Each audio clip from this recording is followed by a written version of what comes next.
Okay, man, this is going to be a review of the All In 2018 Blu-ray. All right, so it's finally available on DVD and Blu-ray after, almost 6 years. It's been a long ass time. I figured this would have came out, for Black Friday, like right after, the pay-per-view. But I don't know, man. I can't really remember exactly how accessible the show was. I mean, I tried to order it on pay-per-view from DirecTV. They didn't have it. I think the only way you could stream the show was from, I think New Japan was actually just a live stream. But if you wanted to watch it on demand, I think the only option was ROH World or ROH or Honor Club. So at the time, I just wasn't down to sign up for Honor Club, because it wasn't in the Ring of Honor at the time. I already had all the shows on DVD from the heyday. So at the time, I don't know. It just didn't make a lot of sense. I've always felt bad about, not watching the show live and covering it because it's such an awesome show. It's a historical show. Obviously, it definitely set the tone for AEW. But, before we get into it, does anyone know about Tony Khan? Was Tony Khan at this show? Obviously, he saw the show. I'm just curious to know, was he there in the building, or or did he just watch it live on pay-per-view? But yeah, man. I don't know why it took so long for this to come out. I guess you just had to wait until Tony Khan acquired the rights to Ring of Honor, so that's probably why it took a long ass time to come out. But yeah, I think this is something you need to have in the collection. It's not like AEW is like the WWE Network on Peacock where they have all the shows on demand. You still have to buy AEW pay-per-views, $50 for an AEW show. It's, their format is a little bit different. So I definitely think AEW can make a lot of money, still selling DVDs because, I don't think everybody is going to buy every single pay-per-view. I do think, for the ones that you miss out on, like this one, they should definitely sell them from the website. I think they should definitely lower the cost. I spent $30 on this plus the shipping. I think that's too expensive. The shipping takes forever. I understand they make the DVDs on the spot, so it definitely does make sense. But, for WWE, it doesn't make sense to do the the DVD stuff at all right now because it's so affordable to get Peacock. But for AEW, I would definitely say it's the opposite. But the bottom line is the show is finally out. I was able to see it in crystal clear, Blu-ray quality. I still think Blu-ray is the best option for quality. I think it blows every other format away.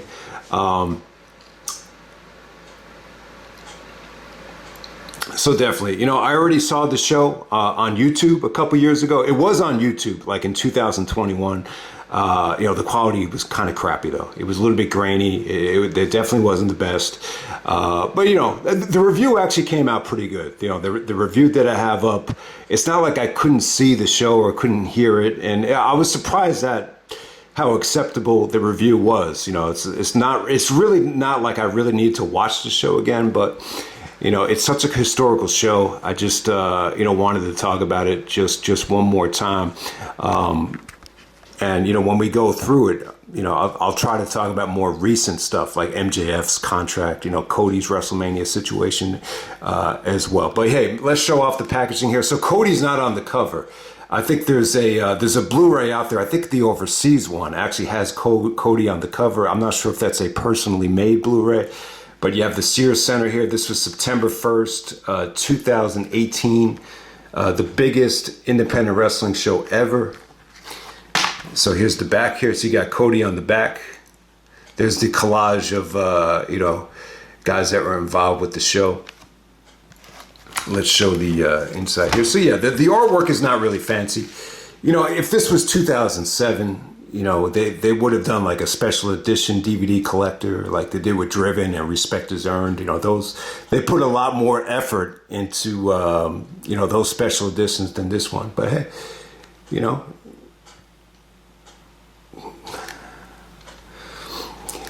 back in the day when people used to do DVD reviews, they were pretty much just, the bulk of the review would just be, showing off the packaging. But 2024, there's really not a lot to show off. But yeah, man, I mean, I think, looking back on it, I think the match of the night, I still got to go with Okada and Marty Scrull. I think Okada and Marty Scrull was pretty good. It really wasn't bad. But, MJF is in the opener here. And by the way, they don't show the Battle Royal. The Battle Royal got rave reviews. Meltzer said the best laid out Battle Royal ever. It's actually not on here. The Briscoes are actually on the pre-show against, Scorpio Sky and I think Frankie Kazarian. And, that's actually not on here either. I guess they just ran out of room. It's only one disc. This probably needed to be on 2 discs. A lot of AEW shows, especially if they're going to go the DVD route, it definitely probably is a 2-disc event if you get it on DVD, but I'm not sure. I'm really not sure if the DVD is 1 or 2 discs. But yeah, the pre-show is not on here. The extras. So with the extras, it says the all-in pre-show, but it pretty much just has the behind-the-scenes stuff with Cody and Nick Aldis. Cody did a lot of training with Diamond Dallas Page. There's a lot of like Chelsea Green, just doing some really, really cool interviews, leading up to the show. But, the actual pre-show is not on here. So I just want to make that clear for anyone that's a little bit hesitant to buy this. MJF versus Matt Cross. It was cool looking back on it. This is probably the weakest thing on the show. But, what you notice here is MJF's physique. It's not what it is today. So he's definitely gotten in much better shape. He's definitely improved a lot. You could just see a lot of telegraphing with the clotheslines and all that stuff. But, his DDT actually got a good reaction from the crowd. He's talking trash to Matt Cross because Matt Cross is old. So you could see a lot of the, heel MJF. You could see a lot of the potential there. I thought it was okay. It was pretty cool. But to be relevant here, what's up with MJF? There's really not a lot of information. You've heard him talk over and over again that 2024, the bidding war is about to start. I'm hearing that MJF's contract is officially up right now. You just haven't heard anything. But I would assume that he would come back to AEW. I think him and Adam Cole have a lot of unfinished business. So they're both injured right now. But it's funny, man. They built a lot of momentum up with that Devil storyline. And it's just kind of, I think right now we're just kind of playing the waiting game with it. But, I'm actually hoping MJF does go to WWE. But at the same time, I will agree it will be a huge loss, to lose MJF. He just created so many moments, over the years. And yeah, he's been great, man. You got to give him credit. To think that he goes from the opening match at All In, obviously the weakest thing on the show, and then he goes to main eventing the next All In 2023 in London. It's an incredible jump, no matter how you look at it. Then you got Christopher Daniels taking on Stephen Amell. Oh yeah, I tried to do some research before the review. I'm not even sure exactly who Stephen Amell is, but you get the feeling that he's a celebrity. This is only his 3rd match. Excalibur even said, my 3rd match, I was actually wrestling in front of 16 people. His 3rd match, he's wrestling in front of 11,000 at the Sears Center in Chicago. So yeah, this did a pretty good buy rate. 50,000, considering that I wasn't even able to order it on pay-per-view. It's not bad for an indie show. Plus they did about 11,000. So it definitely felt, more lively than your typical AEW crowd. Definitely. It definitely felt even on par with an AEW pay-per-view show. There's no doubt about that. But, Daniels and Stephen Amell, it was okay. Daniels was ROH champion in the beginning of the year. So it's not like Daniels was horrible at this time. I think more than anything, there was a lot of trust to put Daniels in the ring with the celebrity. Someone like Stephen Amell, he's got a lot of star quality. He's got a lot of potential, and I don't even know him, but you could just tell. And it wasn't bad. The match really wasn't bad. Daniels working with a celebrity. It's someone that you would feel comfortable, putting in the ring with a celebrity. So you get the point right there. I got to say the women held up pretty well. You got Tessa Blanchard, Chelsea Green, Madison Rayne, Dr. Britt Baker, DMD. Obviously, Britt Baker became a cornerstone of AEW. Her run's been a little bit weird. She's definitely, been kind of MIA, in recent memory. But she really is the only household name that, became an AEW, superstar. Out of this bunch, Chelsea Green went on to WWE. So obviously she used this as a nice little stepping stone. It was good. I got to say, the Madison, Rayne, and Chelsea, they looked really attractive. They were in really great shape. The women looked good. Tessa Blanchard, I thought, stole the show here. I thought she looked awesome. I do remember, I think it was at All Out 2021. A lot of the fans were chanting Tessa's name, and it got like a mixed reaction. So I'm not sure exactly, why that happened. But, the match was good. It was a feel-good moment. The fans really got into it. I thought it held up pretty well. I mean, I thought, just beautifully sequenced. And, just a great showcase for the women. It was pretty damn good, but I got to say, Tessa definitely stole the show. I think Chelsea really stole the show in terms of personality, in terms of really putting in an effort to, stand out. At the time, she was the hot mess. So she went from this to, I think she actually dated, was it Matt Cardona? Zack Ryder, and then she was in TNA for a while. Now she's in the WWE. She finally got a big break. So, that was really cool to see. All right, next up, Joey Janella versus Hangman Adam Page, the Chicago street fight. It was pretty crazy, man. This didn't hold up for me as well as some of the other stuff. I think Janella, definitely. I think what stands out about him is just his physique. Just the way he's presented, he just really reminds me of like a porn star from the 80s, just by the way he looks. And speaking of that, the Joey Ryan stuff that I remember from YouTube, there was like a lot of penis stuff with him, the king of the dong dong, whatever the fuck it was, the king of the dong. They cut all that stuff out of the Blu-ray here. I'm not sure why, maybe just because of time constraints. But, what you take away from this is, even at this time, when you put Adam Hangman Page in this kind of environment in a street fight, it's going to over deliver. Same thing with Janella. Janella's willing to take a beating, even though I'm not crazy about the guy. They both busted their ass here. You saw just a ton of table and ladder spots, dangerous stuff, the most dangerous match of the night. In terms of hardcore stuff, this stole the show from anything. I just wasn't crazy about the presentation of Joey Janela, looking back on it. And, it's funny, at the time he was dating Penelope.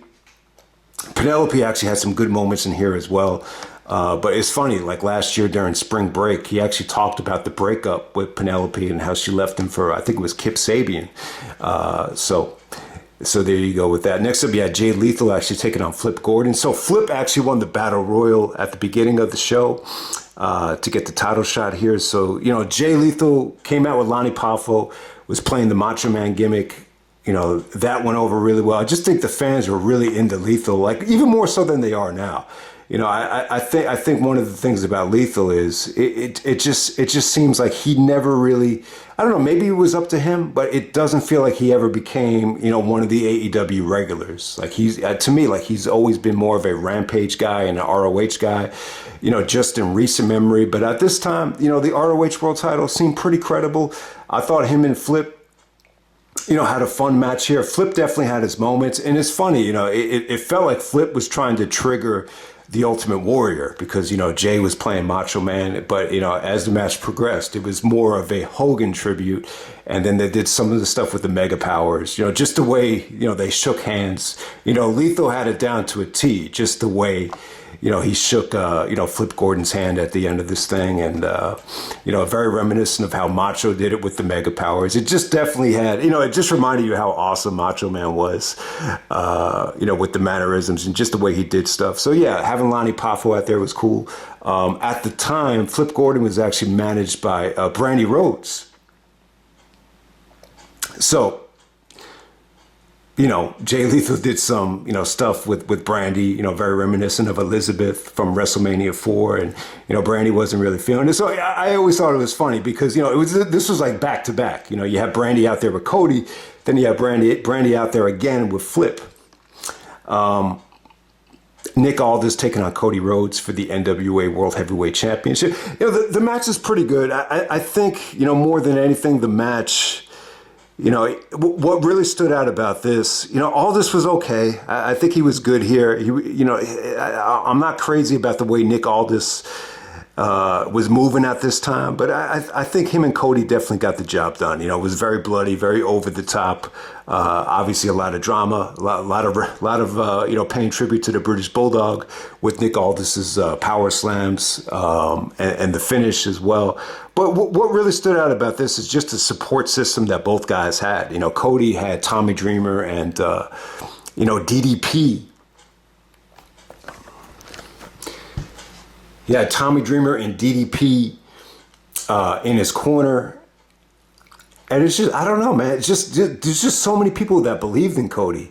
It's crazy. I don't know if a lot of it had to do with Dusty. And, you know, it's like Cody's got the ability to just win you over. And I think a lot of people just thought, we're just rooted for him and just really, really believed in him. So, you know, that's what stood out about this. He got very bloody, you know, just very emotional. The win came off great. You know, Cody to win the NWA title at this show was just very fitting. It only felt right. You know, yeah, we're talking about right now, Cody wants to win the WWE Championship because Dusty never won it. But, you know, this is the championship that Dusty, you know, was synonymous with, you know, with Flair. You know, him and Flair, you know, main evented Great American Bashes and, you know, several other, I guess maybe even Starcades or, you know, whatever the case may be in NWA. So that was definitely a historical moment. In terms of Cody, you know, people are asking me about, what are my thoughts on Cody and the Rock situation right now. It's funny, man. I'm very surprised by it. You know, that the fans are turning on the Rock this quickly. And I'm surprised that the fans want to see Cody and Roman again at WrestleMania. You know, I'm probably in the minority, but, you know, I feel like we've already seen, you know, Cody or Roman. I thought the match was incredible last year. I just feel like this about WrestleMania rematches. I just don't think WrestleMania rematches work. I really don't think they work. But hey, you know, people want to see Cody finish the story. I definitely understand it. I'd be cool with seeing Cody wrestle Seth and Drew McIntyre in a triple threat. It definitely looks like they're, you know, building to that. But with the way this is transpiring, it almost feels like WrestleMania 30 all over again, where, you know, people just aren't having, you know, this main event with The Rock. And at the same time, you know, this brings back memories of CM Punk. Like last time CM Punk thought he was going to main event WrestleMania, The Rock took it away from him. So, hey, you know, it raises the question, when The Rock comes back, does this cause a lot of issues at WrestleMania? And it does. It does, man. I guess there's a lot of people out there that just don't think, you know, The Rock belongs in the main event right away. I thought the opposite, though. I thought people were going to be going crazy about The Rock and Roman Reigns. But I guess just a lot of people aren't feeling it. Maybe The Rock is just too mainstream now. But it's been 11 years since The Rock has wrestled. So you think people will be excited about it? Plus, you know, The Rock has ties to Roman in the bloodline. I'm actually cool with it. I'm cool with it. You know, I think down the road, you could do Cody and The Rock in a unification match. And, you know, I think that's when Cody will, you know, finish the story. So who knows, man? I don't know. I just feel bad, though. I mean, do you really want to see people, you know, chanting Rocky sucks at this stage? The Rock is a legend. He's in his 50s. You don't want to see people boo Jericho for whatever the fuck happened there, and you don't want to see people boo The Rock. I'm not a fan of it when people disrespect and boo legends, but hey, I guess people feel like this is the Hollywood title, and it's got Hollywood and part-timer written all over it. So, but hey, man, you know, look at it like this. You know, Cody wins the NWA title here at this little independent wrestling show, and, you know, over time, you know, 5-6 years later, you know, he's back-to-back Royal Rumble winner, which usually never happens, especially as a babyface. I mean, the only one that did it was Hogan, and the stipulation wasn't even intact when Hogan did it. So what Cody did since then, it's remarkable. And to think that people want Cody over The Rock for the main event of WrestleMania, you couldn't have, you know, wrote this shit. I mean, it's crazy. But, you know, that's the great thing about this business, man. You never know what's going to happen. You never know who's going to get over. And, you know, I was one of the people that didn't care for Cody, you know, when he was Stardust, or, you know, when he was with Randy Orton. And a lot of people feel the same way as well. But, you know, sometimes it just takes time. It takes time to develop. It takes time to grow. It takes time to mature. So there you go. Aldis is all right, but it's funny where Aldis is right now. You know, he's the general manager of SmackDown. But hey, man, he's got a great physique. You know, he's definitely has a lot of star power to him. I've always enjoyed his work when he was in TNA. I thought he was one of the few bright spots, you know, during the latter stages of you know, that 2009 2010 British Invasion run. All right, next up we had Kenny Omega taking on Penta, El Zero Miedo. I thought it held up pretty well, man. You know, this is Omega in his prime. The IWGP Championship is not on the line, but he's facing Penta. You know, not for the title. But hey, man, this ended up being two cornerstones of the early days of AEW. You know, Omega's coming off of the classic at Dominion with Okada, so he carried that momentum into this match. I thought Penta did some really, really good, you know, submission work on the arm. You know, there was some incredible counters to the one-winged angel. And yeah, they really won the fans over here, man. I got to give Kenny Omega credit. I thought Kenny Omega and Penta, you know, really held up well. You know, arguably the match of the night. It was great stuff. So when I look back at it, has Omega's run in AEW been disappointing so far? I don't know. I think it's been hit or miss. It's been a little bit inconsistent. I just think there's been a lot of, I mean, the simplest way to say it is there's just been a lot of weird injuries, whether it's injuries with the hernia. Maybe the hernia injuries are related to the diverticulitis. But hey, man, if anyone knows, how long is Kenny Omega going to be out? I'd like to know. You know, I think, you know, Omega has had, you know, some great stuff in AEW. I think, you know, when we're talking about DVDs and talking about, you know, major shows that need a major release, I think the one that really needs to be released right after this is the Grand Slam show with Omega versus Bryan Danielson. And once again, you know, it feels like Kenny Omega really didn't get a chance to really, you know, fully explore, you know, what he can do against guys like Cody, guys like Danielson, especially guys like Punk. You're always going to say, you know, what if, you know, I think Omega and Punk could have been, you know, a huge, you know, WrestleMania match or Bound for Glory match for AEW. I don't know what show they could have done it in, maybe All In, whatever.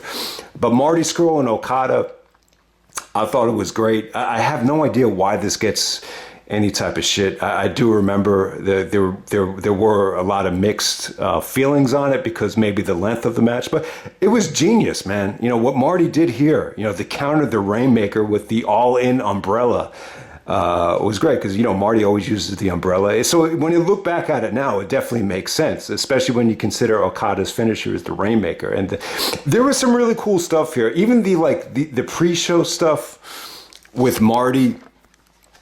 You know, I guess he was like, you know, there was these critics in the background, like talking shit to him about how he didn't belong in the ring with Okada because he was only a junior heavyweight. And then he actually takes the fingers and starts bending it. So Okada actually exposed his fingers before the Rainmaker, and Marty took it and, you know, bent it back. You know, that was another highlight of the match. I mean, I just thought there were some good counters from the Rainmaker into the crossface chicken wing here. So I think Marty and Okada, you know, it probably was the match of the night, you know, when you look back on it. So I think they did some great stuff there. You know, before we get to the main event, there was a lot of, you know, extracurricular stuff. I think Bubba Ray Dudley came out after the Jay Lethal match, and then Colt Cabana came out. There was a nice little table bump there. So you had some nice surprises. You had Joey Ryan, I think, on the main show. A lot of that stuff got cut from the DVD. I don't know if it was because of the penis stuff or just time constraints. Yeah, DDP's, I was going to say RKO. What do you call it? The Diamond Cutter. Him coming in the ring and doing the Diamond Cutter, you know, in the match. I think he did it to Daivari, right? So, yeah, that was definitely a highlight of the show. And plus, you know, Jericho, you almost forget that Jericho was on this show. You know, the lights go out after, you know, Omega's match. And Jericho looks a lot fatter in the Penta outfit, but it was pretty cool. You know, it was cool how they set up, you know, Jericho and Omega at I guess it was the Jericho Cruise leading into Double or Nothing.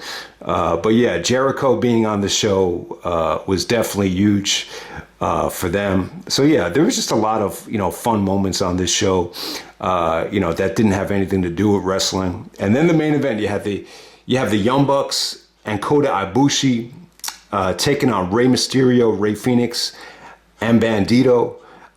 I think the match is pretty damn good. So what I understand was, they didn't have a lot of time. So this had to be cut short. But to me, like, they made the most out of 12 minutes. To me, it left you wanting more. I think that's what you take away, especially from Kota Ibushi. Like, I didn't feel like we got enough of Kota Ibushi, on this show. But God damn it, man. Like, a ton of replay value here. It was pretty damn good. Like, this didn't feel unsatisfying like some of the other Young Bucks six-man tags. This felt competitive. It was fun, though. It was exciting. I think Mysterio as the Wolverine, was awesome here. It felt like Mysterio really just had a nice little comeback here and really kind of set the tone for just another, like, solid run after the Lucha Underground stuff. Fenix was awesome here. The Fenix, I think he blew everybody away by his performance. Bandido did his thing. The Bucks, it felt like they were the guys everybody wanted to see. Everybody had, Super Kick Party shirts, Bullet Club shirts. So, yeah, the Bucks definitely did their thing. They get the victory here with the Meltzer driver. But, yeah, I mean, there was just so much, fun, consecutive action. The match definitely holds up well.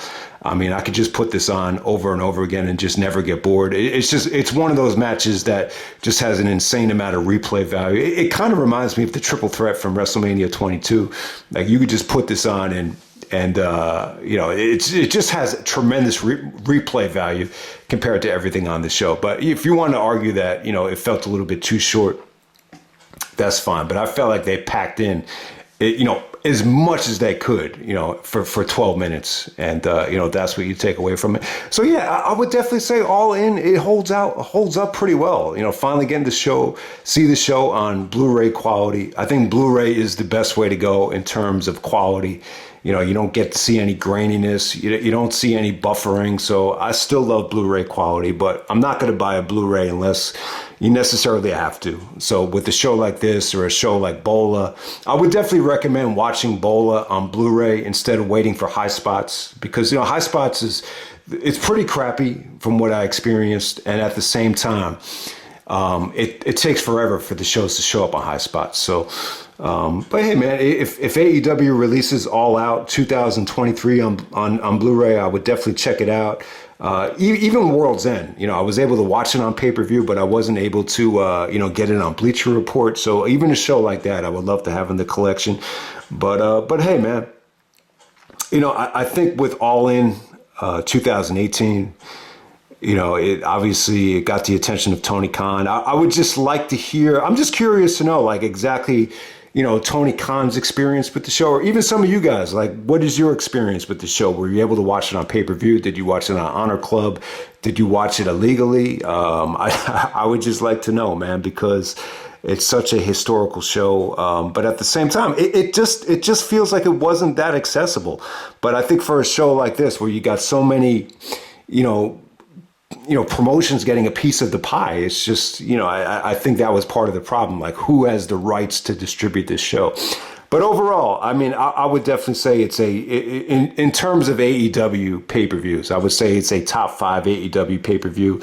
I'm trying to compare this to the 2019 run. I think the closest one to beat this out in 2019, will probably be All Out. I think that will probably be it.